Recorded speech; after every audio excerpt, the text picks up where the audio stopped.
একদিন জঙ্গলে এক বিশাল হাতি হেঁটে যাচ্ছিল।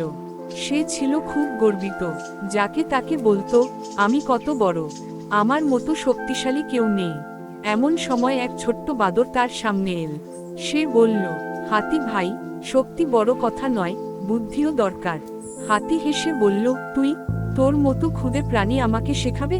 বাদর শান্তভাবে বলল, চলো একটা প্রতিযোগিতা করি, দেখি কে আগে নদীর ওপারে পৌঁছাতে পারে। হাতি রাজি হলো। তারা দৌড় শুরু করলো।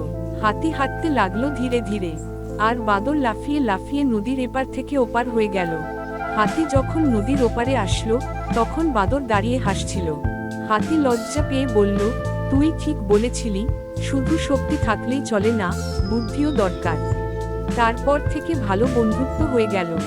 গল্পটি পছন্দ হলে লাইক করুন, আরও নতুন নতুন গল্প শুনতে চ্যানেলটি সাবস্ক্রাইব করুন আর পাশে থাকুন।